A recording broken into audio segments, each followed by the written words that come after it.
Trying to make, magic, okay. I apologize, I don't speak Portuguese. I will tell you this, when I do learn some Portuguese, the first thing I'm going to learn how to say is, bring me another plate of hot fried sardines and another glass of vinho verde, please. This is not my first visit to Portugal. I've been here many times, and I'm delighted to be back here. I was in Porto all this week, and I just came down from there this morning on the train. And I'm delighted to be here with you. I guess the first thing I want to say is congratulations to Diogo for his new role leading the APDC. And from what little I know of Diogo, I'd like to congratulate all of you to have Diogo as such an energetic and passionate leader. I have the honor to lead a trade association in the Boston area in the United States, and I know how hard it is to maintain energy and focus and make something useful happen from an association like this. I'm very impressed with the turnout, how many people are here this evening. I had a brief moment when I worried that maybe Diogo had advertised me as maybe I was going to do some dancing and singing, and I've got very bad news for you because I don't dance and I don't sing. But I think the real reason is Diogo's passion and your passion for transformation in networks and connectivity has brought you here to talk about the future. I expect to learn as much from you as I hope to be able to share with you. So with that, let me introduce myself briefly. I have the honor to lead a global research company called Yankee Group. We're about 40 years old. We have been serving the needs of the communications sector for a very long time. And to my knowledge, we are the only research company that is exclusively focused on the global connectivity revolution. And we serve the companies who use the network, the operators who deliver it, and the talent that helps build that network with technology. I thought tonight I would talk about two things broadly. First, I want to tell you about the point of view that Yankee Group brings to the questions of next generation networks and access issues. I think it's important for any research company to state at the beginning what is our bias. As a research company, we have to have a thesis, a point of view that helps us decide what questions to ask. So the first thing I want to do is tell you a little bit about the glasses that we wear when we look at your world.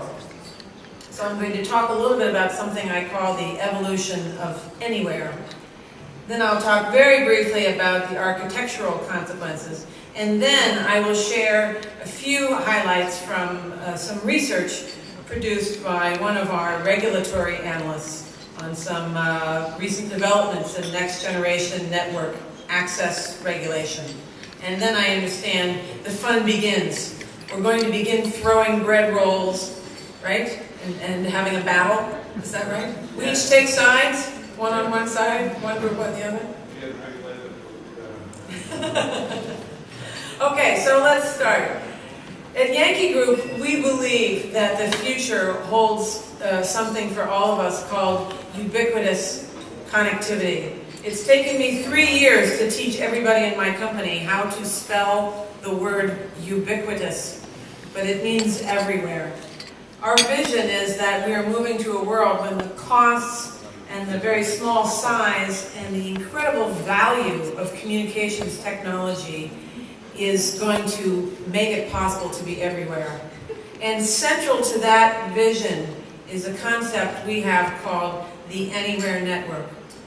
This is our theory about where we are going as an industry towards a seamless, always accessible, high capacity, and very important, intelligent infrastructure that will connect everyone and everything that can benefit from that connection from anywhere in the world. And this is what informs the core research that we do for our clients at Yankee Group. We ask the key questions that this sets out for us. What will this network do? How will it come? Will it come? Is it going to happen? What will it look like? Will it look the same in Portugal as it does in Spain or Ireland or Sweden? Who will deliver that network? What will it cost? And very importantly, what's the economic model? So this is the basis of the research work that we do at Yankee Group. And if someday we realize that our long hoped for future of the Anywhere Network does not emerge, we will have to start writing research about the Somewhere Network. But for now, we're very firm in our belief that we're moving in this direction. And the reason that we're excited about this is the enormous positive implications globally that this has for us as consumers. Consumers are already beginning to realize in many markets around the world, Portugal is a very great example of one, that they're starting to have the opportunity to take their experiences with them wherever they go. Their entertainment, their information, their commerce, their financial services. This latent appetite to be fully portable is something that the Anywhere Network can provide. And the questions that we have to ask to help develop those offerings for those companies that want to be part of this revolution are, how will consumers connect? What services do they want on this ubiquitous network? Who's going to give it to them? What are they willing to pay? Because there's, in many cases, a huge gap between what consumers are willing to pay and what the true costs of providing that ubiquitous connectivity may be. And how will brands who need consumers to survive, how will they reach consumers through this network?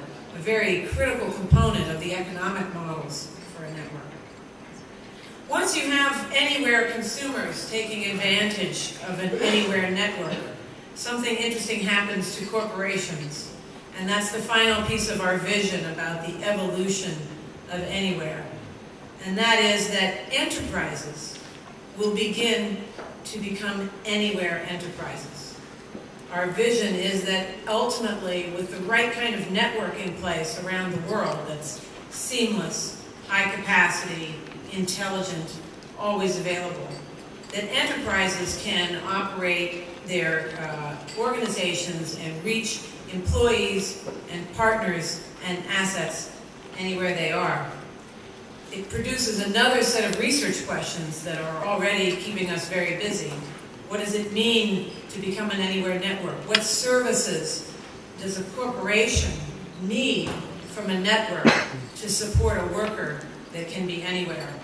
How will consumer technology, which is flooding the corporation, affect the changes corporations make in the way they use networks?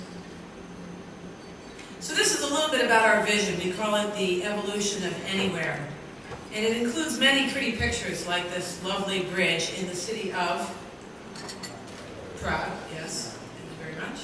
And I have many more slides with pretty pictures on them, but I'm going to not show you any more pretty pictures. Now, we're going to move to reality, and I'm going to show you an ugly picture.